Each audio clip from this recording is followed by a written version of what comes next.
Bonsoir à toutes et à tous et merci de rester fidèles au programme du soir sur Nouveau. Bienvenue dans Regard croisé, le 4e numéro de cette semaine.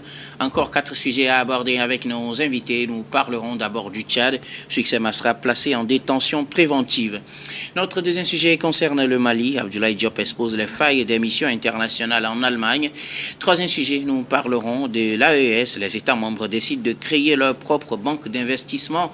Puis nous terminerons bien évidemment par le Togo, le premier gouvernement de la 5e République, toujours attendu. Et pour en parler ce soir, deux invités sur ce plateau. Avec moi, Daimou Bodi, vous êtes analyste politique. Bonsoir Daimou et bienvenue. Oui, bonsoir, merci, bonsoir à tous les téléspectateurs. C'est un plaisir pour moi d'être sur ce plateau pour débattre de ces sujets aussi importants que d'actualité. Merci beaucoup à vous d'avoir répondu à notre invitation. Notre deuxième invité ce soir, Adam Adrono, vous êtes journaliste et analyste politique. Bonsoir Adam et bienvenue. Bonsoir docteur, merci de m'avoir invité. Bonsoir à tous celles et à tous ceux qui nous suivent dans le Togo profond et de par le monde. Merci beaucoup à vous tous d'avoir répondu à notre invitation. Avec vous, nous abordons notre premier sujet. Nous prenons la direction de N'Djamena au Tchad, où l'ancien Premier ministre et opposant Succès Masra, le président du parti Les Transformateurs, est placé en détention provisoire après une semaine une semaine plus tôt après son arrestation pour des faits d'accusation ou de soupçon d'incitation à la haine. Succès Masra est accusé d'avoir diffusé en 2023 sur YouTube des audios où il appellerait à la révolte.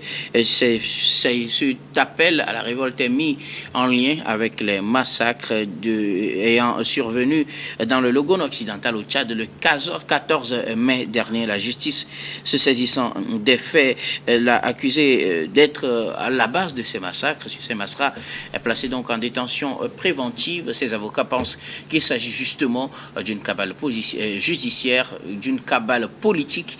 Nous en parlons avec nos invités. Je commence par vous, Daimou Bodi. L'ancien Premier ministre et opposant au Tchad est désormais en détention préventive. On l'accuse d'être à la base de ces manifestations ou de ces massacres qui ont causé 42 morts il y a de cela quelques jours au Tchad. Succès Masra s'en défend, mais il est placé en détention préventive. Oui, bon, c'est des situations qui malheureusement arrivent en Afrique et qui ne sont pas intéressantes, des situations qui ternissent à l'image de nos pays. D'un côté, nous avons les gouvernants qui, en tout cas, doivent assurer leur public, mais de l'autre côté, nous avons des opposants politiques qui se trouvent dans des situations. Donc c'est beaucoup complexe quand c'est des situations où d'un côté nous avons la loi qui doit être dite, qui doit être appliquée, et de l'autre côté nous avons quand même la liberté d'expression et la liberté politique qui doit tout de même être assurée. Donc le cas tchadien est un cas complexe. Nous savons tous que le Tchad a traversé ces derniers moments avec la transition, la lutte pour le retour à l'ordre constitutionnel et les élections qui sont déroulées, les résultats qui ont été proclamés, qui malheureusement ont encore une fois été contestés. On espère qu'un jour en Afrique, on va arriver à une situation où les élections ne seront plus contestées, les élections ne seront plus source de violence et source d'arrestation. C'est quand même dommage que cette situation arrive. Alors, dans le cas tchadien où l'ancien Premier ministre de la Transition a été placé en détention préventive, il est accusé d'incitation à la violence. Maintenant, il y a une situation où la loi doit être appliquée, mais au même moment, le droit à la liberté d'expression, à la liberté politique et aussi le droit au débat juridique doit être appliqué.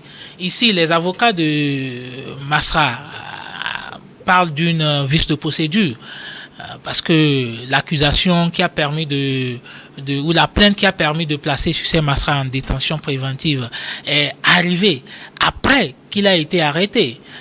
Donc c'est des situations complexes. ces avocats estiment que les faits ont déjà été, l'audio en tout cas en question, a été déjà transféré à la justice le 6 mai. Oui. Et donc, 8 jours avant l'événement qui s'est déroulé le 14 mai, et c'est comme si on savait qu'il y aurait un tel événement. Et on prend les dispositions légales avant que l'événement n'ait lieu. Et donc, comme l'événement a eu lieu après, on interpelle Cissé Masra le 16 pour l'accuser ou bien porter contre lui ses accusations. Voilà, c'est ça. C'est très compliqué de parler de ce genre de situation parce que, d'un côté, comme je le disais, l'État doit assurer ce qu'on appelle l'ordre public. Vous savez, l'État aujourd'hui est doté d'un certain nombre de moyens qu'on appelle les services de renseignement qui permettent quand même à l'État d'avoir des informations à l'avance, d'être informé de tout ce qui se trame, de tout ce qui se prépare. Mais de l'autre côté... Mais est-ce une raison d'aller sortir un audio de 2023 ? N'est-ce pas trop décalé quand même avec l'actualité 2023-2025? Vous savez, 2023-2025... Ça fait 2 ans quand même. Oui, mais ce n'est toujours pas encore frappé de prescription. Il y a ce qu'on appelle les prescriptions en termes de délit. Il n'y a toujours pas de prescription. Donc, c'est toujours permis. En tout cas, juridiquement, c'est toujours légal. C'est toujours légal. Mais dans cette situation, il y a ce qu'on appelle vice de procédure. Et moi, je suis d'accord avec les avocats de Masra quand ils évoquent cette situation. Ce qui est très important dedans là à relever, ce qu'il a été arrêté avant que la plainte ne soit formellement... justement. Voilà, donc c'est cette situation qu'il faut dénoncer. Et en droit, lorsqu'il y a vice de procédure, c'est compliqué. C'est très compliqué, surtout dans ce genre de situation. C'est un ancien Premier ministre. Il se retrouve dans une situation de contestation politique. Donc voilà, ça donne quand même à réflexion. Les gens vont se demander, est-ce que ce n'est pas des poursuites pour pouvoir museler l'opposition parce qu'il conteste les résultats des élections et tout. Donc c'est des choses à revoir et je souhaite vraiment que la situation puisse être régularisée, que la loi puisse être respectée et que ce vice de procédure évoqué par les avocats de Masra puisse être corrigé rapidement pour que les situations se calment. Parce que après, ça peut envenimer la situation. C'est ça qui est compliqué. Ça peut envenimer la situation et j'espère vraiment qu'on ne va pas en arriver là. Merci beaucoup à vous, Daïmou Bodi. Adam Adjonou, Cissé Masra placé en détention préventive. L'ancien Premier ministre tchadien est accusé d'incitation à la haine. En tout cas, je pense que sur ce sujet-là, les avis divergent. Et naturellement, moi, je vais aborder le sujet sur 2 aspects. Aussi bien sur sa forme et dans le fond, concernant généralement le fait de pouvoir prendre en compte les alternatives de communication que l'on a aujourd'hui, qui est le sujet de vice de procédure en réalité qui devait profiter naturellement donc à l'accusé, mais également le contexte global, en tout cas que vit aujourd'hui le Tchad au regard de la régularité. On n'est plus dans la transition comme ce qu'on a constaté par le passé, où Cissé Masra avec les accords de Kinshasa, même qui avait provoqué des morts d'hommes, etc., a su quand même se tirer d'affaire. Nous ne sommes plus dans ce contexte-là. Donc il faudrait quand même que l'opposition également puisse mesurer un certain nombre d'aspects, en tout cas dans la légitimation de la liberté d'expression dans un contexte où nous avons un président régulièrement élu qui fait office de tous les pouvoirs en réalité pour gouverner le pays. Donc sur cet aspect, je pense que Cissé Masra a véritablement un peu fauté dans la mesure où on a tendance à confondre en réalité les temps où on était dans une transition et les temps de la régularité. Aujourd'hui, même si des voix s'élèvent pour parler de l'instrumentalisation de la justice, etc., tout compte fait, le président élu a le droit de protéger les populations et on ne peut pas, sur une opinion donnée, arriver donc à des morts d'hommes. On peut quand même, dans la recherche, comme les militaires le disent, on élargit la base large pour en réalité arriver à trouver les points qui ont permis d'en arriver là. Puisque à défaut de toutes les façons, on sent qu'il y a des opinions qui ont contribué à arriver donc à ce massacre-là. Même si on n'a pas, en tout cas, des éléments d'appréciation directe, on peut véritablement donc remonter le temps et c'est ce qui rattrape aujourd'hui Cissé Masra. Dans cette logique-là, je pense que les avocats ont dû, d'ailleurs même, le fait d'ailleurs même que les avocats avant même d'assister lorsque le Cissé Masra n'était pas formellement, en tout cas, il n'y avait pas eu de mandat de dépôt formel. Vous avez vu comment les avocats donc ont été donc traités Donc ça voudrait dire quelque part que, mais quand même, lorsque vous prenez au niveau de l'enquête préliminaire que les forces de l'ordre de sécurité sont chargés de faire, eux aussi, ils ont quand même le droit de pouvoir évoquer un certain nombre d'éléments, l'essentiel, qu'on puisse arriver à un jugement ou à un droit équitable pour tous. Alors, donc, que dites-vous de cette mise en détention préventive?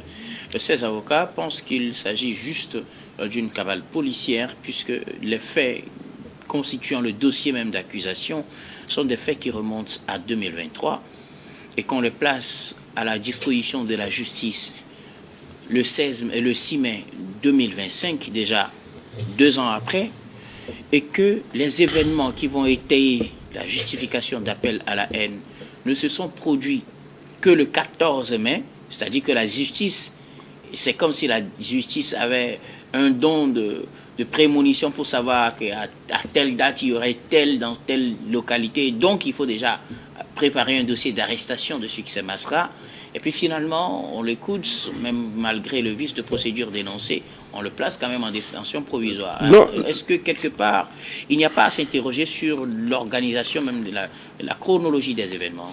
Non, je pense que la question de temporalité qui est évoquée par les avocats ne peut pas être balayée du revers de la main. Mais je pense que au-delà de cette question de temporalité, comme je le disais, nous sommes dans un environnement où les alternatives de communication, puisque nous parlons donc d'audio, un audio qui a été donc remis en cause quelque part, il faudrait quand même que, même si au niveau du droit traditionnel, comme la question de temporalité est posée, n'oubliez pas quand même que l'audio peut encore ressusciter, puisque lorsque vous le faites, ça reste dans le temps. Oui. Donc justement, aujourd'hui, eux, ils évoquent la question comme si on était dans une, en tout cas, logique traditionnelle. Or, c'est pas le cas.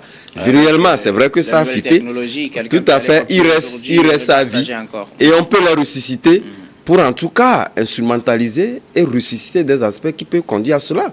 Donc aujourd'hui, je pense que la justice, même ça le dit, essaie véritablement de surfer sur ces éléments-là pour en tout cas coincer sur ces masses-là. Donc à l'avenir, à partir du moment où on parle de dépôt ou de détention provisoire, ça voudrait dire quelque part que de part et d'autre, chacun est en train donc d'affûter ses armes pour que le jour J, de toutes les façons, à partir du moment où il y a détention préventive, il y aura un jugement formel. Oui. Donc chacun aura quand même à aborder ces arguments. Mais ce qui est sûr, vous allez constater que dans toutes les législations, aujourd'hui, la question liée donc aux alternatives de communication sont en train d'être introduites. Nous avons vu ça dans plusieurs pays, à Côte d'Ivoire, etc., dans plusieurs autres pays, où ces éléments ont essayé comme des éléments tangibles lors d'un jugement et les gens ne s'en sont pas sortis. Voilà pourquoi je dis la question de temporalité, oui, mais au-delà de ça, les nouvelles alternatives de communication également, oui, dans les cas actuels. Donc pour moi, ce n'est pas un procès politique. Non, ce n'est pas un procès politique. Il faudrait quand même prendre en compte cet audio-là, en dépit de cette